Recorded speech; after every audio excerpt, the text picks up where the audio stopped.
નમસ્કાર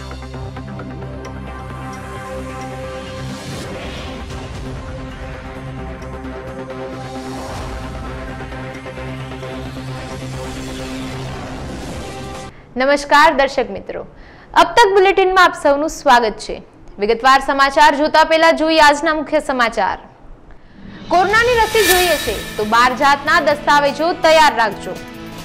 વડાપ્રધાન નરેન્દ્ર મોદી કચ્છની મુલાકાતે desalination plant, renewable energy park સહિતનાનું કર્યું ભૂમિપૂજન। લીંબડી સબ જેલમાંથી 3 મોબાઈલ ફોન મળી આવ્યા। હવે જોઈએ સમાચાર વિગતવાર। કોરોના વાયરસને ખત્મ કર્યા વૈશ્વિક મહામારીમાંથી ઉગરવા દરેક દેશો અથાગ પ્રયત્નો કરી રહ્યા છે। કોવિડ-19 મહામારીને નાથવા તમામ દેશોની સરકારોએ વેક્સિનેશન ઝુંબેશ શરૂ કરી છે, પરંતુ રસીની સચોટતા પર 100% વિશ્વસનીયતાનો અભાવ, કિંમતો, ડિસ્ટ્રીબ્યુશન વગેરે જેવા પડકારોને લીધે રસીની રસ્સાખેંચ જામી છે। લોકો સુધી રસી પહોંચાડવાની અસલ રસ્સાખેંચ તો હવે જામશે, જેમાં કોઈ નવાઈ નથી। અનેકો પડકારો વચ્ચે ભારત સરકારે પણ રસીકરણ ઝુંબેશ શરૂ કરી દીધી છે, જેને લઈ કેન્દ્ર સરકારે દિશા નિર્દેશો જારી કર્યા છે અને પ્રથમ તબક્કામાં 30 કરોડ લોકોને રસીના ડોઝ આપવા કવાયત હાથ ધરી છે। જો ત્યારે પણ રસી જોઈતી હોય તો અલગ અલગ પ્રકારના કુલ 12 દસ્તાવેજો તૈયાર કરવા પડશે। જે વિશે વધુ માહિતી આપવા જોડાઈ રહ્યા છે અમારા સંવાદદાતા જિજ્ઞા ગઢવી। જિજ્ઞા, શું છે આ અંગેની વધુ માહિતી? जी बात કરવામાં આવે તો હાલ કોરોના કાળ સૌને ભરખી ગયો એવું લાગી રહ્યું છે। ખાસ કરીને કોરોનાની અસરો દરેક ક્ષેત્રે ખૂબ જ માઠી જોવા મળી રહી છે। ત્યારે અત્યારના જો વાત કરીએ તો સમગ્ર લોકો અત્યારના ક્યાંક ને ક્યાંક રસીની રાહ જોઈ રહ્યા છે। જી હા મિત્રો, દરેક વ્યક્તિ અત્યારના ક્યાંક વેક્સિનની રાહ જોતા નજરે ચડી રહ્યા છે। ત્યારે સવિશેષ વાત કરવામાં આવે તો ભારતને જ્યારે રસીની ઉજ્જવળ તક મળી છે, ત્યારે અત્યારના રસી મળી જતા હવે પહેલા તબક્કામાં 30 કરોડ લોકોને રસી આપવામાં આવશે। ખાસ તો અત્યારના એવું પણ સામે આવી રહ્યું છે કે જે લોકોને રસી આપવામાં આવશે તેઓ પાસેથી 12 પ્રકારના દસ્તાવેજી પુરાવો પણ લેવામાં આવશે અને ખાસ કરીને હવે જોવાનું એ રહ્યું કે અમુક નબળા વર્ગ કે જેમની પાસે પૂરતા 12 પુરાવા નથી તો તેઓ ક્યાંક રસીથી વંચિત રહી જશે। ત્યારે હવે જોવાનું એ રહ્યું કે આગામી દિવસોમાં જ્યારે રસીની પ્રથમ તબક્કામાં રસી આપવાનું શરૂ થશે ત્યારની પરિસ્થિતિ શું હશે। જી, વડાપ્રધાન નરેન્દ્ર મોદી એક દિવસીય કચ્છ મુલાકાતે આવ્યા હતા। ભુજ એરફોર્સ ખાતે આવીને ત્યાંથી હેલિકોપ્ટરમાં ધોરડો પહોંચ્યા હતા। ભુજ એરફોર્સથી ધોરડો હેલિપેડ ખાતે પહોંચેલા વડાપ્રધાનનું મુખ્યમંત્રી વિજયભાઈ રૂપાણી સહિત મંત્રીમંડળે સ્વાગત કર્યું હતું। અહીં વડાપ્રધાન desalination plant, renewable energy park, સરહદ ડેરીના અંજાર, ભચાઉ વગેરે બનનારા 2 લાખ લીટર દૂધના ચિલિંગ પ્લાન્ટનું વર્ચ્યુઅલ ભૂમિપૂજન કર્યું હતું। श्री विजय रूपाणी जी, उप मुख्यमंत्री श्री नितिन पटेल जी, गुजरात सरकार के मंत्रीगण, सांसदगण और मेरे प्यारे भाइयों और बहनों,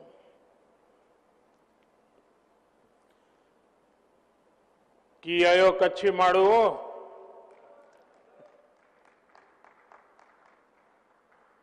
शी केड़ो आए शियारो अने कोरोना बोय में ध्यान रखजा। आज कच्छ अची मुके बेवड़ी खुशी થઈ રહી है।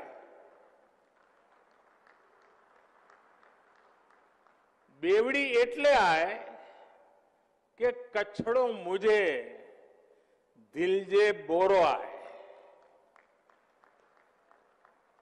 ब्यो एतरे कि आज कच्छ गुजरात न पण देशजी ओळख में पण हकड़ो तारो जोड़े लावे ने। तो साथियों, आज गुजरात और देश के महान सपूत सरदार वल्लभ भाई पटेल जी की पुण्यतिथि भी है। मां नर्मदा के जल से गुजरात का कायाकल्प करने का सपना देखने वाले सरदार साहब का सपना तेजी से पूरा हो रहा है। केवड़िया में उनकी दुनिया की सबसे ऊंची प्रतिमा हमें दिन रात एकजुट होकर देश के लिए काम करने की प्रेरणा देती है। सरदार साहब का स्मरण करते हुए हमें इसी तरह देश और गुजरात का गौरव बढ़ाते ही रहना है। साथियों, आज कच्छ में भी नई ऊर्जा का संचार हो रहा है। सोचिए, हमारे कच्छ में दुनिया का सबसे बड़ा हाइब्रिड रिन्यूएबल एनर्जी पार्क, और ये कितना बड़ा है? जितना बड़ा सिंगापुर देश है, बहरीन देश है, लगभग उतने बड़े क्षेत्र में कच्छ का ये रिन्यूएबल एनर्जी पार्क होने वाला है। अब आपको अंदाज आता होगा कि कितना विशाल होने वाला है। 70,000 हेक्टेयर, यानी भारत के बड़े बड़े शहरों से भी बड़ा ये कच्छ का रिन्यूएबल एनर्जी पार्क। ये जब सुनते हैं ना, ये शब्द कान में पड़ते हैं, ये सुनकर कितना अच्छा लगता है। लगता है कि नहीं लगता है कच्छ वालों को? मन कितना गर्व से भर जाता है। साथियों, आज कच्छ ने न्यू एज टेक्नोलॉजी और न्यू एज इकोनॉमी दोनों ही दिशा में बहुत बड़ा कदम उठाया है। खावड़ा में रिन्यूएबल एनर्जी पार्क हो, मांडवी में डिसैलिनेशन प्लांट हो, और अंजार में સરહદ ડેરી કે નए ઓટોમેટિક પ્લાન્ટ। સુપ્રીમ કોર્ટે એક મામલાની સુનાવણી દરમિયાન અવલોકન કર્યું છે કે ફાઇનલ રિપોર્ટ ફક્ત એવા કારણોસર ફાઇલ કરી શકાતો નથી કે તેની તપાસ શક્ય નથી। કોર્ટે નોંધ્યું હતું કે માહિતી આપનારને તપાસ માટે પૂરતી માહિતી કે કાગળો નહીં આપ્યાના કારણોસર પણ ફાઇનલ રિપોર્ટ ભરી શકાતો નથી। ત્યારે ન્યાયમૂર્તિ RF નરીમનની અધ્યક્ષતાવાળી ખંડપીઠે હત્યાના કેસમાં કેટલાક આરોપીઓ વિરુદ્ધ ફાઇનલ રિપોર્ટ અંગે જણાવ્યું હતું કે કોર્ટે અવલોકન કર્યું છે કે કોઈ કાનૂની અને ગુનાના કમિશનનો અહેવાલ મળ્યા બાદ તપાસ કરવી પોલીસની બંધારણીય ફરજ છે। આ કેસમાં પોલીસે એક આરોપી વિરુદ્ધ ફાઇનલ રિપોર્ટ દાખલ કર્યો હતો, જેમાં ઉલ્લેખ કરવામાં આવ્યો હતો કે આરોપી વિરુદ્ધ કાવતરાના કોઈ નક્કર પુરાવા રજૂ કરાયા નથી, તેમજ ષડયંત્ર અંગે કોઈ બાતમી સીધી કે આડકતરી પોલીસ સમક્ષ આવી ન હતી। ન્યાયાધીશ નવીન સિન્હા અને કૃષ્ણ મુરારીની બેન્ચે અવલોકન કર્યું હતું। जी बिल्कुल, जे रीते हाल सुप्रीम कोर्टे एक महत्वनो निर्णय कर्यो छे तेना उपरथी स्पष्ट हाल ए तारण काढी शकाय के जे रीते कोईपण प्रकारनी अरजी आवी होय ने एमां पोलीस कर्मीओ जे फाइनल रिपोर्ट भरता हता ए क्या संजोगोमां ने कई रीते फाइनल रिपोर्ट भरी शकाय ते अंगे सुप्रीमनो महत्वनो चुकादो छे। जस्टिस नरीमननी खंडपीठे एक महत्वनो निर्णय करता कह्युं हतुं के कोईपण संजोगोमां ज्यारे पोलीस कर्मीओ फाइनल रिपोर्ट भरे छे त्यारे जो अरजदारे अरजीमां पूरती विगत न आपी होय तो बंने पक्षे फक्त निवेदन लईने फाइनल रिपोर्ट भरी शकाय नहीं, परंतु पोलीसનું કામ ખરેખર તપાસ કરવાનું હોય છે। તો ચોક્કસ અને સ્પષ્ટ તપાસ કર્યા બાદ જ જે પોલીસ કર્મીઓ છે એ ફાઇનલ રિપોર્ટ ભરી શકે છે।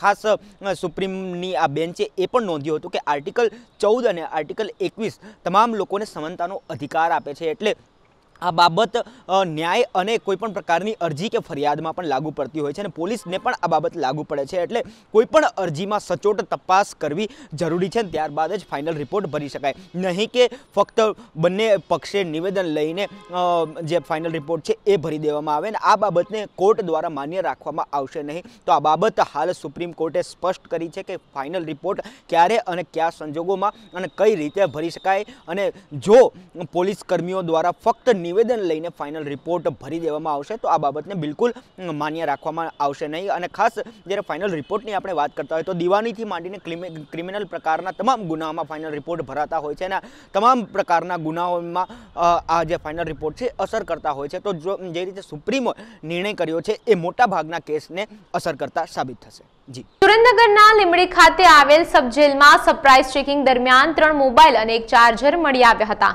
ડીવાયએસપી અને પોલીસ દ્વારા સરપ્રાઇઝ ચેકિંગ કરતા ગેરકાયદેસરના પ્રતિબંધિત એવા મોબાઈલ ફોન મળી આવ્યા હતા. પ્રતિબંધ હોવા છતાં અવારનવાર સબ જેલમાંથી પ્રતિબંધિત ચીજવસ્તુઓ મળી આવતા જેલર વિભાગની કામગીરી સામે અનેક સવાલો ઉઠ્યા છે. કરોડપતિ ચોર તરીકે કુખ્યાત આનંદ સીતાપરાએ છેલ્લા 4 મહિનામાં રાજકોટ શહેરમાં 12 સ્થળે ખાબકી લાખો રૂપિયાનો મુદ્દામાલ ઉસેડી લીધો હતો. પોલીસે આનંદ અને તેના પુત્રને ઝડપી લઈ ₹15 લાખનો મુદ્દામાલ જપ્ત કર્યો હતો. તેનો સાગરીત અગાઉથી જેલમાં હોય પોલીસે તેનો કબજો મેળવવાની તજવીજ શરૂ કરી હતી. ત્યારે આનંદ 4 મહિનામાં 12 સ્થળે લાખોની ચોરી કરી હતી. ચોરી કરતી વખતે સફેદ કપડામાં જ ફરતો અને ચોરી થયા બાદ મંદિરમાં બલિ ચડાવી માનતા પૂરી કરતો હતો. આનંદ એક સમયે 3 માળના સેન્ટ્રલ એસી મકાનમાં રહેતો હતો અને 19 લાખની કાર પણ બુક કરાવી હતી. ક્રાઇમ બ્રાન્ચ પીઆઈ ગઢવી સાહેબ અને પીએસઆઈ દ્રાકડા અને એમની ટીમ છેલ્લા ઘણા સમયથી જે અહીંયા રામકૃષ્ણનગરમાં જે ચોરી બનેલી એ ડિવિઝન વિસ્તારમાં એના પાછળ લાગેલા હતા એના મૂળ સુધી જવા માટે. અને ત્યાર પછી એમાં છેક દક્ષિણ ગુજરાત બારડોલીમાંથી 2 આરોપી અને 1 રાજકોટનો આરોપી, 3 આરોપી, જેમાંથી 1 આરોપીને એ ડિવિઝને જે તે સમયે પકડેલો. પણ પછી ડિટેલમાં આની જે પ્રવૃત્તિ છે એ જતાં બીજા 2 આરોપી ક્રાઇમ બ્રાન્ચે પકડ્યા છે. ટોટલ 18 લાખનો મુદ્દામાલ નવો રિકવર કર્યો છે. બીજી કબૂલાત એ ડિવિઝનની રામકૃષ્ણનગરની ચોરી ઉપરાંત રાજકોટમાં બીજી 11 ચોરીઓની બીજી કબૂલાત થઈ છે અને એનો ઘણો બધો મુદ્દામાલ આમાં રિકવર થઈ ગયો છે. આની જે મેઇન ખાસિયત છે ચોરની, આમ તો તમને બધા લોકોને આના રાજકોટમાં 32 ગુના છે ભૂતકાળમાં અને 10 વર્ષથી લગભગ એણે રાજકોટ છોડી દીધું છે. 2007-8માં એના 32 ગુના છે જે મોટી ચોરીઓમાં ગુના બનેલા છે. એ 32માંથી 23 ગુના ગાંધીગ્રામ વિસ્તારના છે ને બાકીના ભક્તિનગર અને માલવિયા વિસ્તારના છે. આ બધા જ ગુનામાં એની જે એમઓ છે એ બહુ સિમ્પલ હતી. હાઈ પ્રોફાઇલ બંગલાની રેકી કરવી, સફેદ કપડામાં રાત્રે નીકળવું, કોઈને શંકા જાય તો એ સફેદ કપડાના બાના હેઠળ મરણ પ્રસંગમાં જાય છે એવા બાનાથી રાત્રે ફરવું, જેથી કરીને કોઈ પોલીસની સિમ્પેથી મળી જાય. અને ત્યાર પછી એને પોતે એકલાએ ચોરી કરવી અને ચોરી કર્યા પછી પોતાનું ઘર બદલી નાખવું. આ એની સ્ટાન્ડર્ડ એક એમઓ છે. મોટે ભાગે ગ્રીલ તોડીને એણે ચોરી કરેલી છે અને મારી દૃષ્ટિએ એક આ સારું ડિટેક્શન, કદાચ હજી ઇન્ટ્રોગેશનમાં વધારે ગુજરાતના અન્ય શહેરોમાં, પોતે દક્ષિણ ગુજરાતમાં બારડોલીમાં રહે છે તો એ શહેરોમાં સુરતમાં ક્યાંય ચોરી કરેલી હશે તો આમાં ઇન્ટ્રોગેશનમાં નીકળશે. ટોટલ 15 લાખનો મુદ્દામાલ અને 3 લાખ રૂપિયા રોકડા, આટલું અત્યાર સુધીમાં અમે કબજે કરી શક્યા છીએ ક્રાઇમ બ્રાન્ચ દ્વારા. અને હજી આગળ અમે આમાં ઇન્ટ્રોગેશનમાં આની રિમાન્ડ લેશું કેમ કે એના ગુના, ભૂતકાળના ગુના ખૂબ વધારે છે. ઉપરાંત અત્યારે પણ 11 ચોરી અલગ અલગ જાતની નાની કબૂલ કરે છે તો એમાં રિમાન્ડમાં વધારે ખબર પડશે મુદ્દા. આની એમો એવી છે કે આ જે પિયુષ છે એ પિયુષ એક્સપોર્ટર છે અને એ અહીંયા લોકેશન ઓલરેડી આઈડેન્ટિફાઈ કરીને રાખે છે. પછી પેલો ભાઈ બારડોલી કે જ્યાં ક્યાંય પણ હોય ત્યાંથી આવે છે અહીંયા અને રાત્રે એની બાઇક પાછળ બેસી અને જે જગ્યાએ સ્પોટ કરેલી હોય છે, આઈડેન્ટિફાઈ કરેલી હોય છે ત્યાં એ ચોરી કરી અને પછી પાછો આ એ જ બાઇક ઉપર રિટર્ન થઈ જાય છે. એટલે એવું કહી શકાય કે આ જે છે ફર્સ્ટ રેકી જે છે પિયુષ કરે છે અને ત્યાર પછી આ જે આનંદ અને એનો છોકરો હસમુખ એ ચોરીમાં સામેલ. આગામી કેન્દ્રીય બજેટ વિકાસ કેન્દ્રી રહેવાનું છે, જેને અનુલક્ષીને બજેટમાં આવકવેરાના દર અને ટેરિફ ઘટાડા સહિતની અપેક્ષા ઉદ્યોગ જગત દ્વારા રાખવામાં આવી છે. નાણામંત્રી નિર્મલા સીતારામન પાસે ઉદ્યોગ જગત બજેટમાં અપેક્ષાઓને લઈને રજૂઆત થઈ હતી, જેમાં confederation of Indian industries, FICCI અને એસોકેમ સહિતના જોડાયા હતા. તેમણે બજેટમાં વિવિધ મુદ્દે સરકાર સમક્ષ પોતાનો પક્ષ મૂક્યો હતો. 2021ના કેન્દ્રીય બજેટ માટે ઉદ્યોગ જગતે સરકાર ઉપર અનેક અપેક્ષાઓ રાખી છે. જેમાં આયાતના ટેરિફ ઘટાડવા, વ્યક્તિગત આવકવેરાનો દર ઓછો કરવા, લઘુત્તમ વૈકલ્પિક દર નાબૂદ કરવા, કોર્પોરેટને બેન્કિંગના પરવાના આપવા, જાહેર ક્ષેત્રની બેંકોમાં સરકારનો હિસ્સો ઓછો કરવા સહિતના મુદ્દાઓનો સમાવેશ કરવામાં આવે છે. રાજકોટ પોલીસે હની ટ્રેપની ઘટનામાં 3 શખ્સને ઝડપી લીધા છે, જ્યારે મહિલા આરોપીની શોધખોળ શરૂ કરી છે. મેંદરડાના વતનીને હાલ મોરબીની મધુવન સોસાયટીમાં રહેતા તથા કન્ટેનર ફ્યુમિનિકેશનનું કામ કરતા દીપક સંજયભાઈ ગાજીપરાએ કુવાડવા પોલીસ સ્ટેશનમાં નોંધાવેલી ફરિયાદમાં આરોપી તરીકે ભગવતીપરાના વિજયબાબુ ઉર્ફે નાગરજણ ગરચર, વાણિયાવાડીના ગુણવંત રાજુ મકવાણા, તેની પત્ની દિવ્યા ઉર્ફે કાજલ મકવાણા અને ભગવતીપરાના અશોક કોળીના નામ આપ્યા હતા. 13 તારીખે કુવાડવા પોલીસ સ્ટેશનને એક ફરિયાદ મળી. પહેલાં તો ટેલિફોન ઉપર ફરિયાદ મળી. બહુ આરોપી જે માહિતી આપનાર માણસ હતો એ ખૂબ ઉતાવળમાં હોય એવું લાગ્યું અને એણે પોલીસ સ્ટેશનને જાણ કરી કે અમને કોઈ જગ્યાએ હની ટ્રેપ કરવામાં આવ્યા છે ને અમારી પાસેથી આટલા પૈસા માગે છે. ત્યાર પછી પોલીસે તાત્કાલિક રિએક્ટ કર્યું. કુવાડવા પોલીસ સ્ટેશન એસીપી ટંડેલની આગેવાનીમાં તરત જ એમણે કામગીરી કરી અને બધા જ જે લોકો સંડોવાયેલા હતા એમાં પકડી લાવ્યા. આખો બનાવ એવો હતો કે એ જે ફરિયાદી છે દીપ કરીને, એ ફરિયાદીને કોઈ જગ્યાએથી એના મિત્ર સર્કલમાંથી એક નંબર મળ્યો કે આ નંબર ઉપર કોલ કરો. એ નંબર ઉપર કોલ કરવા પછી એને લલચાવવામાં આવ્યો કે આ જગ્યાએ તમે આવો કુવાડવા વિસ્તારમાં. એ જગ્યાએ ગયા પછી ગાડી થોડી આગળ, મારી એક બીજી બેન પડી છે એને બેસાડવાની છે એમ કરીને ગાડી આગળ લઈ ગયા. પછી 3 છોકરાઓ આવ્યા આરોપીઓ. આરોપીનું નામ છે વિજય બાબુભાઈ, ગુણવંતભાઈ રાજુભાઈ મકવાણા અને અશોક કોળી. અને જે છોકરી હતી આમાં એની સાથે ઇન્વોલ્વ, એનું નામ દિવ્યા, જે આ ગુણવંતભાઈ મકવાણાની વાઈફ છે.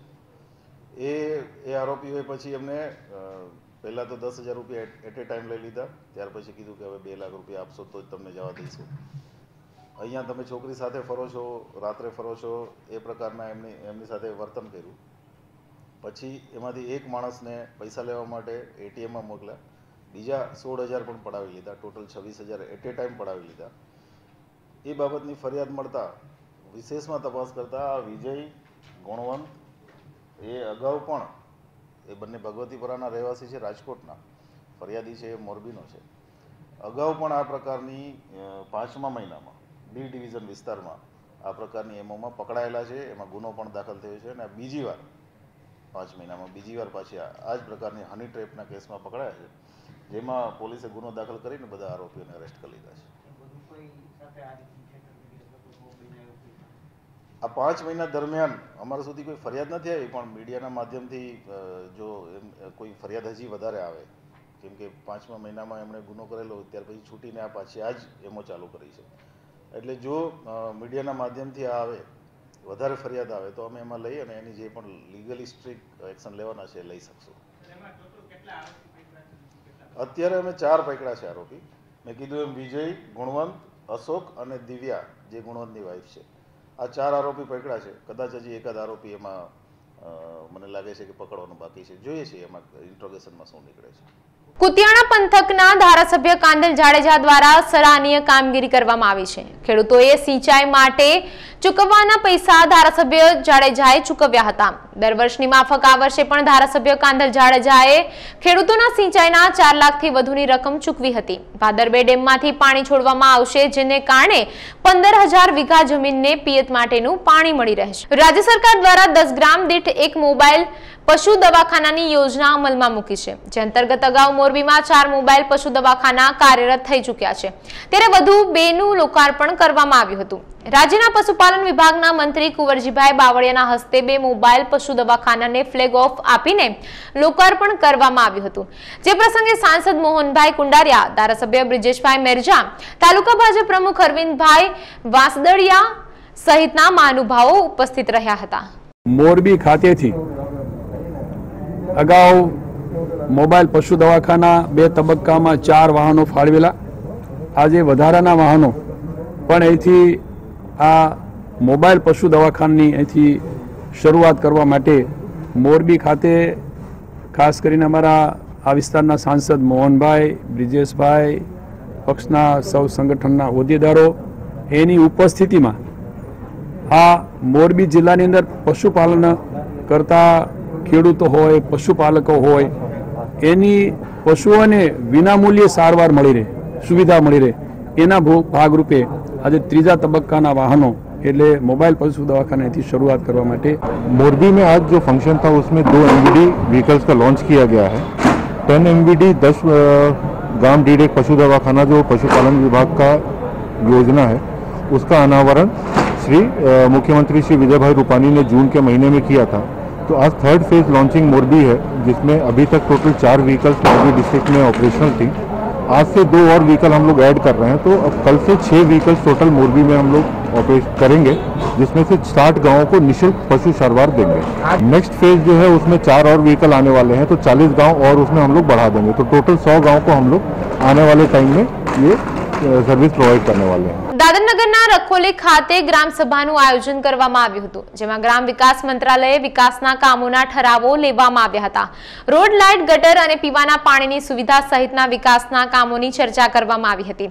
આ તકે સરકારી વિભાગોના અધિકારીઓ ઉપસ્થિત રહ્યા હતા અને સરકારની વિવિધ યોજનાઓ વિશે ગ્રામજનોને જણાવી યોજનાઓનો મહત્તમ લાભ લેવા અપીલ કરી હતી।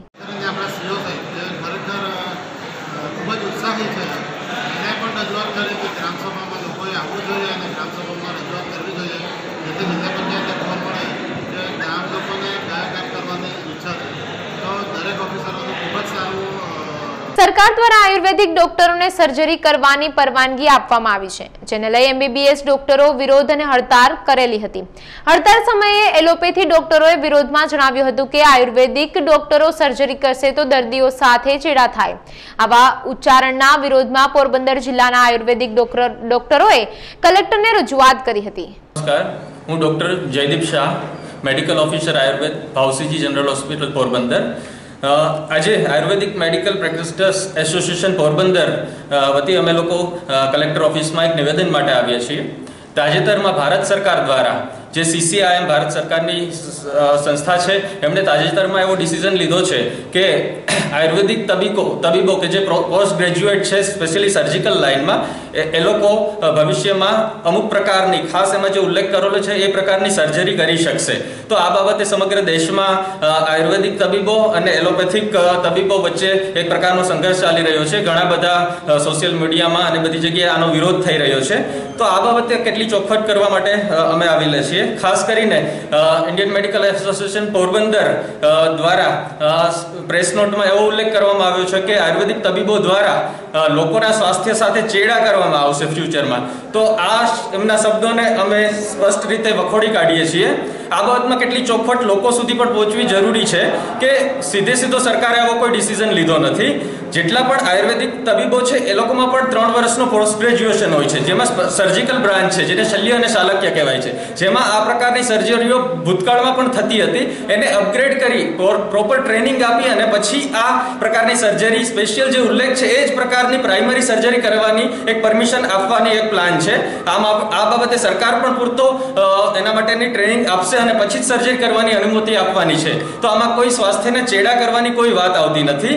સુપ્રસિદ્ધ યાત્રાધામ શામળાજી ખાતે પૌરાણિક જૈન દેરાઓ અને મંદિરો એ આપણા સાંસ્કૃતિક વારસાઓ છે, ત્યારે તેને રક્ષણ અને જતન કરવાના હેતુસર છાંયડો સેવા ટ્રસ્ટ શામળાજી અને યુવાનો દ્વારા શામળાજીના હરેશ્વર મહાદેવ, જૂના દેરા, પ્રાચીન વાવ, મહાકાળી મંદિર, રાજા હરિશ્ચંદ્રની ચોરી, જોગણી માતાજીનું મંદિર, સૂર્ય મંદિર અને નાગધરા કુંડની સફાઈ અભિયાન શરૂ કરવામાં આવી છે। છાંયડો સેવા ટ્રસ્ટની સફાઈ કામગીરીને લોકોએ તેમજ દર્શનાર્થીઓએ બિરદાવી હતી। ગીર સોમનાથ જિલ્લાના વડામથક વેરાવળ ખાતે સમસ્ત ખારવા સમાજના અધ્યક્ષ અને ગુજરાત મેરીટાઈમ બોર્ડના પૂર્વ ડાયરેક્ટર કિશોર કુહાડાના જન્મદિવસની અનોખી રીતે ઉજવણી કરવામાં આવી હતી, જેમાં કિશોર કુહાડાએ પોતાના જન્મદિવસ નિમિત્તે સર્વ સમાજ માટે વિનામૂલ્યે સર્વરોગ નિદાન કેમ્પનું આયોજન કરવામાં આવ્યું હતું, જેમાં નામાંકિત ડોક્ટરોની ટીમ દ્વારા તપાસ કરી 600 થી વધુ લાભાર્થીઓને દવાઓ વિનામૂલ્યે આપવામાં આવી હતી। જય સોમનાથ, મારું નામ જીતુભાઈ મોહનભાઈ કુવાડા છે। હું વેરાવળ સમસ્ત ખારવા સમાજ પટેલ છું। કિશોરભાઈ જે ખારવા સમાજના અધ્યક્ષ કિશોરભાઈ મોહનભાઈ કુવાડાનો જન્મદિવસ હોવાથી અમે કિશોરભાઈએ કીધું કે આપણે કંઈક નવું આયોજન કરીએ કે ભાઈ પબ્લિકને અને પ્રજાને ફાયદો થાય।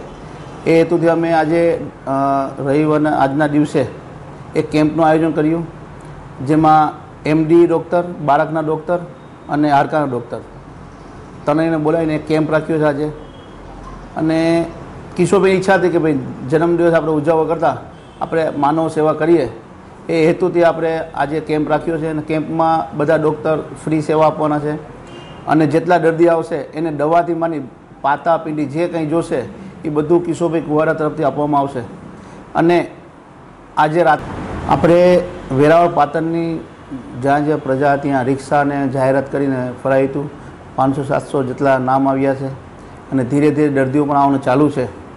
અને વેરાના નામાંકિત ડૉક્ટરો જે ત્યાં ફી 500 ને 1000 રૂપિયા ફી લેતા હોય એ માત્ર ને માત્ર ફ્રીમાં એની ટ્રીટમેન્ટ કરશે. અને દવા પણ કિશોરભાઈ કુવારા દ્વારા મફત આપવામાં આવશે પ્રજાને. ને વધુમાં વધુમાં લાભ લે એવું આયોજન અમે કર્યું છે. અને આવનારા દિવસોમાં કિશોરભાઈનું આયોજન એવું છે કે આપણે દર રવિવારે આ કેમ્પ રાખીએ અને માનવને જે ફાયદો જેટલો થાય એવું આયોજન કરીએ છીએ. ઓખા રઘુવંશી પરિવારના વિશાલે પોતાનો ઉચ્ચ અભ્યાસ પૂર્ણ કરી તેમના પિતાનો વ્યવસાય સંભાળ્યો હતો. સાથે જ એક ફાયર કંપનીનું કામ પણ સાથે રાખ્યું છે, જેમાં તેમણે ખૂબ જ નામના અને સારી સિદ્ધિ મેળવી છે. ત્યારે ઓખા ચેમ્બર ઓફ કોમર્સ દ્વારા વિશાલનું સન્માન કરવામાં આવ્યું હતું. અનોખી સિદ્ધિ મેળવી વિશાલભાઈ પોતે પિતાના આંગળીયા પેઢીમાં એક સારો સાથ સહકાર આપી અને એક એજન્સી મેળવેલ king and water prior fire company તરફથી. અને એ કંપનીનું એટલું બધું સરસ કામ કરેલ નાની ઉંમરમાં કે એ કાર્યથી પ્રોત્સાહિત થઈ પ્રેરિત થઈને કંપની એમને વિદેશની સ્કીમનો લાભ આપેલ. એટલે વિદેશ પ્રવાસ જતા વિશાલભાઈને પ્રવીણભાઈ ગોકાણી, જગદીશભાઈ શાસ્ત્રી તેમજ એમના પ્રમુખ ચેમ્બર્સ ઓફ કોમર્સના રાજુભાઈ કોટક દ્વારા એક શુભેચ્છા અને આશીર્વાદ પાઠવેલ કે તમે નાની ઉંમરમાં આટલી સિદ્ધિ મેળવેલ છે અને કંપની તરફથી સારો વેપાર, સારી સ્કીમ મેળવી અને અત્યારે વિદેશ પ્રવાસ જતા. વાડિયા એક તાલુકા સેન્ટર છે જ્યાં આજુબાજુના ગામના લોકો ખરીદી કરવા માટે આવતા હોય છે. ત્યારે વાડિયાના વતની અને હાલ રાજકોટના રહેતા દાતા દ્વારા ગામમાં પાણીના કુલર મૂકવામાં આવ્યા છે. તેમજ બીજા ઘણા દાતાઓ દ્વારા પણ વાડિયા ગામમાં અનેક સુવિધાઓ ઊભી કરવામાં આવી છે. તેવા દાતાઓનું સન્માન ગ્રામવાસીઓ દ્વારા કરવામાં આવ્યું હતું. વડિયાના ભૂતપૂર્વ વિદ્યાર્થી તરીકે આજે મને અતિશય આનંદ થાય છે કે મારી સ્કૂલ અને મારા ગામ માટે મુરબ્બી શ્રી ઈશ્વરભાઈ દોશીએ આવડું મોટું ડોનેશન આપીને પ્રવૃત્તિ કરી અને પરબ બનાવી અને એ પ્રસંગે મને ઇન્વાઇટ કર્યો. એનો મને અતિશય આનંદ છે. એના માટે હું એનો જેટલો આભાર માનું એટલો ઓછો છે. બાકી અમારું સન્માન જે કરવામાં આવ્યું એ મને થોડું વધારે પડતું લાગે છે, કારણ કે મેં કાંઈ કર્યું છે મારા વિદ્યાર્થી. આજે રાજકોટથી ઈશ્વરભાઈ દોશી અને કિરીટભાઈ પારેખ કાળુમામા એમની ટીમ જે અહીંયા પાણીના પરબના ખાતમુહૂર્ત પ્રસંગે પધારેલા, વડિયાના આંગણે પોતે વતનનું ઋણ અદા કરવા જે કાંઈ બને એટલી સહકાર આપવા એમને ખાતરી આપી છે. અને સરપંચ તરીકે આપણે પણ એ જે દાતાઓ દાન આપશે એનું યોગ્ય વળતર આપણે એમને આપશું અને યોગ્ય રીતે વપરાય એવા આપણા પ્રયત્નો. ઈષ્ટદેવ ભગવાન સ્વામિનારાયણ, સંતો, દાતા શ્રી ઈશ્વરભાઈ કેશવજી દોશી અને સમસ્ત ગામના આગેવાનો આજે સ્વામિનારાયણ મંદિરના પટાંગણમાં રોડની સામેની સાઈડમાં એક પાણીના પરબના ખાતમુહૂર્ત પ્રસંગે રાજકોટથી દાતાશ્રીઓ અને શ્રેષ્ઠીઓ ઉપસ્થિત થયા હતા. એ પરબનું ભૂમિપૂજન કર્યું છે અને સાથે એ એમનું વતન આ હોય, એમની વિદ્યાર્થી જે કાળ છે એ પણ અહીંયા પસાર થયો હોય ભાઈ શ્રી ઈશ્વરભાઈનો. તો દર્શક મિત્રો, આ હતા આજના અબ તક બુલેટિન. કાલે ફરી મળીશું. ત્યાં સુધી જોતા રહો અબ તક. નમસ્કાર.